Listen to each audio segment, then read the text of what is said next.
கர்த்தருடைய பரிசுத்த நாமத்திற்கு மகிமை உண்டாவதாக. தேவன் அருளியப்ப மினிஸ்ட்ரி மூலமாக உங்களோடு தொடர்பு கொள்வதிலும் இந்த மகிழ்ச்சி அடைகிறோம்.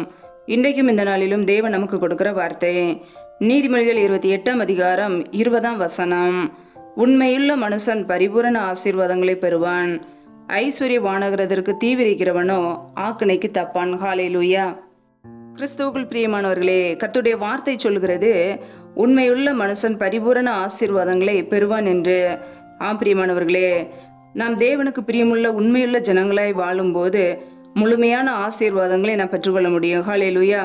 கர்த்தருடைய பிள்ளைகள் இன்றைக்கு உண்மையோடு வாழ்கிறோமா? நம்மை அழைத்த தேவன் உண்மை உள்ளவர். அவருடைய பிள்ளைகளாகி நாமும் அவரை போல உண்மை உள்ளவர்களாய் வாழும்போது பரிபூரண ஆசீர்வாதங்களை நாம் பெற்றுக்கொள்ள முடியும். ஹல்லேலூயா. கர்த்தருடைய பிள்ளைகள் ஒவ்வொரு நாளும் நாம் கர்த்தரை தேடுவதிலும் அவரை துதிப்பதிலும் உண்மையோடு நாம் செய்கிறோமா? நம்மை நாமே ஆராய்ந்து பார்ப்போம். நம்முடைய தேவன் ஆவியா இருக்கிறார். அவரை நாம் தொழுது கொள்ளும் போது ஆவியோடும் உண்மையோடும் நாம் தொழுது கொள்ள வேண்டும். நம்முடைய வாழ்க்கையிலே நம் கர்த்தரை தேடுகிறதிலே உண்மை காணப்படுகிறதா? ஒவ்வொரு நாளும் கர்த்தரை தேடுவதிலே உண்மை இருக்கிறதா? குடும்பத்திலே உண்மை காணப்படுகிறதா? பிள்ளைகளுக்கிடையே உண்மை காணப்படுகிறதா? செய்கிற வேலைகளிலே உண்மை காணப்படுகிறதா? எல்லா காரியத்திலையும் உண்மை இருந்தால் மாத்திரமே முழுமையான ஆசீர்வாதங்களை நாம் பெற்றுக்கொள்ள முடியும். இன்றைக்கு அனைவருடைய வாழ்க்கையிலே உண்மை இல்லாததினாலே, பொய்யான காரியங்களை பேசுவதினாலே அநேக ஆசீர்வாதங்களை இழந்து போகிறார்கள். கர்த்தருடைய பிள்ளைகள் உண்மையோடு வாழ வேண்டும். தேவனுக்கு பிரியமாய் வாழ்ந்து பரிபூரண ஆசீர்வாதங்களை நாம் பெற்றுக்கொள்ள முடியும். ஹல்லேலூயா. கொஞ்சத்திலே நாம் உண்மையோடு வாழும்போது அநேகத்திலே தேவன் நம்மை அதிகாரியாக மாற்றுவார். கர்த்தருடைய பிள்ளைகள் உயர்வை பெற்றுக்கொள்ள வேண்டும் என்றால் தேவனுக்கு பிரியமுள்ள ஒரு வாழ்க்கை வாழ வேண்டும். ஹல்லேலூயா. நம்முடைய சுய மகிமையை தேடாமல் பிதாவானவரை நாம் மகிமைப்படுத்த வேண்டும்.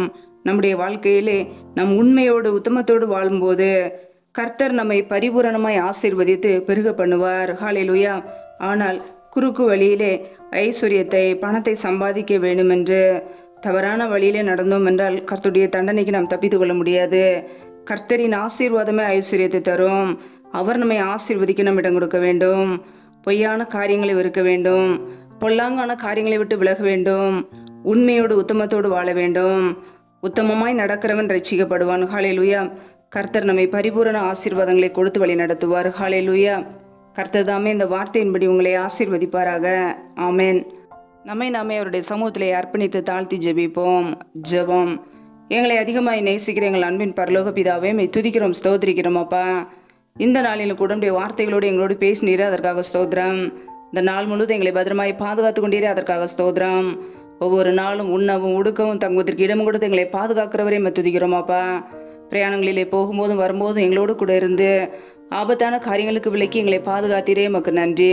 இந்த இரவு நேரத்தில் எங்களுக்கு இன்பமான நித்திரை கொடுங்க. நல்ல சொப்பன தரிசனங்களை வெளிப்படுத்துங்கப்பா. வரப்போகிற காரியங்களை குறித்து எங்களோடு கூட பேசுங்க. இணைந்து ஜெபிக்கிற ஒவ்வொரு பிள்ளைகளையும் ஆசீர்வதிங்க. பிள்ளைகள் செய்கின்ற வேலைகள், தொழில்கள், வியாபாரங்கள் எல்லாவற்றையும் ஆசீர்வதிங்க. கையின் பிரயாசங்களை வர்த்திக பண்ணுங்க, பெருக பண்ணுங்க. என் தேவன் ஆசீர்வதிங்கப்பா. சத்துரு கொண்டு இருக்கிற போராட்டங்கள், பிரச்சனைகள், தீமைகள், மரண பயங்கள், இருளின் அதிகாரங்கள், ஆபத்துகள், நாசமோசங்கள், தீமைகள், விக்னங்கள் எல்லாவற்றிற்கும் விலக்கி எங்களை பாதுகாத்து கொள்ளுங்க. நாங்கள் உமக்கு பிரியமுள்ள ஜனங்களாய் உண்மையுள்ளவர்களாய் வாழ்ந்து பரிபூரண ஆசீர்வாதங்களை பெற்றுக்கொள்ள எங்களை அர்ப்பணிக்கிறோம். எங்களை ஆசீர்வதிங்கப்பா, தகுதிப்படுத்துங்க. எங்களை முற்றிலுமாக தாழ்த்துகிறோம்.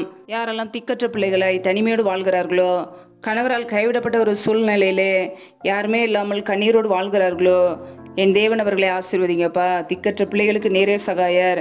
என் தேவன் உதவி செய்யுங்க. பொருளாதார தேவைகளை சந்திங்க, பண தேவைகளை சந்திங்க. உடைய கரத்தில் பிள்ளைகளை அர்ப்பணிக்கிறோம். ஆசீர்வதிங்க, பலப்படுத்துங்க. அதிகாலையில் எழுந்து உடைய சமூகத்திலே காத்திருக்க புது கிருபையில பெற்றுக்களை எங்களை அர்ப்பணிக்கிறோம். எங்களை பாதுகாத்துக் கொள்வீராக. எல்லா துதிகன மகிமை எல்லாம் ஒருவருக்கே செலுத்துகிறோம். இயேசு கிறிஸ்துவின் மூலம் ஜெபிக்கிறோம் எங்கள் ஜீவனுள்ள நல்ல பிதாவே. ஆமேன். கர்த்தர் தாமே உங்களையும் உங்கள் குடும்பங்களையும் ஆசீர்வதிப்பாராக. ஆமேன். Thanks for watching. Please subscribe our channel. Click the like and share. Click the bell. God bless you.